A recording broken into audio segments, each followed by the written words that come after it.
संकल्प आज 23 अप्रैल 2025 को ये वीडियो पहलगाम से बना रहा हूँ।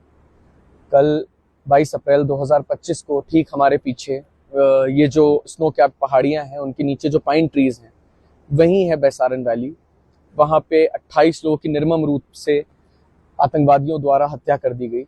वो निर्दोष टूरिस्ट जो अपनों के साथ इस जगह को घूमने आए थे, उनका कोई कसूर नहीं था, उनको मार दिया गया और कहा जाता है कि उनका धर्म पूछ के उन्हें मार दिया गया। और जब ये देखा और जब इस पे मैं लगातार न्यूज़ देख रहा हूँ कि बराबर इसी तरह से इस बारे में बात हो रही है, तो मुझे लगा कि क्योंकि हम जिंदा हैं फॉर्चुनेटली, तो मुझे लगा कि जिंदा कौमों को बात करनी चाहिए, इसलिए वीडियो बनाना बहुत ज़रूरी हो गया। कल जब यहाँ पे हमला हुआ तब हम लोग अरू वैली में थे और जब हम लोग नीचे आ रहे थे तो करीब 4:30 बजे हमारे घर वालों के फ़ोन जब बजने शुरू हुए, जैसे ही हम नेटवर्क क्षेत्र में आए तो हमें पता लगा कि हमारे घर वाले बहुत ज़्यादा पैनिक में रो रहे थे, बिलख रहे थे, परेशान थे। हमारे होटल से हमको फ़ोन आ रहे थे कि सर हमें आपकी बड़ी चिंता हो रही है, आप लोग कहाँ पे हैं। हम लोग होटल आ चुके थे और उसके बाद हमने न्यूज़ देखनी शुरू की और जैसे जैसे इवेंट्स अनफोल्ड हुए तो हमें समझ में आया कि घर वाले क्यों इतने परेशान थे। अचानक से जितने लोग हमारी सेवा में यहाँ पे हैं उनकी आंखें बदल गई, उनकी आंखें शर्म से झुक गई, उन कश्मीरियों की। इसलिए 2-4 बातें बहुत ज़रूरी हो गई कहना। सबसे पहले ये कि जो 28 लोग वहाँ पे मार दिए गए, जिनके परिवार उजड़ गए, उनके लिए किसी भी हद तक अगर संवेदना व्यक्त की जाए ना, वो पूरी नहीं हो सकती, क्योंकि वो लॉस इर्रिपेरेबल है। वो यहाँ पे क्या करने आए थे?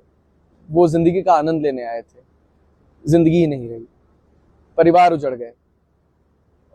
और दूसरी तरफ एट द सेम टाइम ये रियलाइज हुआ कि जो कश्मीरी लोग हैं, जिनके सिर माथे जिन्होंने हमको अपने लगाया था, उनके परिवार कैसे उजड़ गए।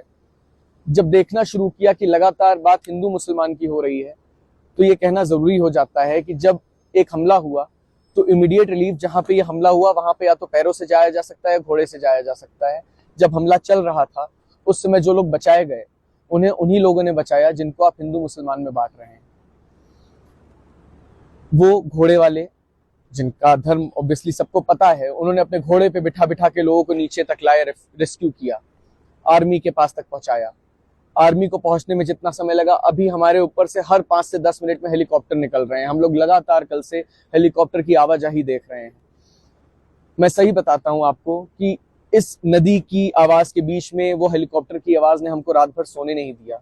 ये सन्नाटा हॉन्टिंग था। तो फियर रियल है, ऐसा नहीं है कि डर नहीं लगता, डर है। उसके बावजूद ये कहना चाहता हूं कि क्योंकि हम यहाँ हैं और खुशकिस्मती से आप सबके बीच में हैं, और जब तक ये वीडियो आएगा हम लोग अपने घर पे होंगे, ये बताना बहुत जरूरी है कि जब संवेदना उन परिवारों के साथ है जो उजड़ गए, जिनके परिवार के लोग मार दिए गए, तो संवेदना उन कश्मीरियों के साथ भी होनी चाहिए जिनको आतंकवाद से कोई लेना देना नहीं।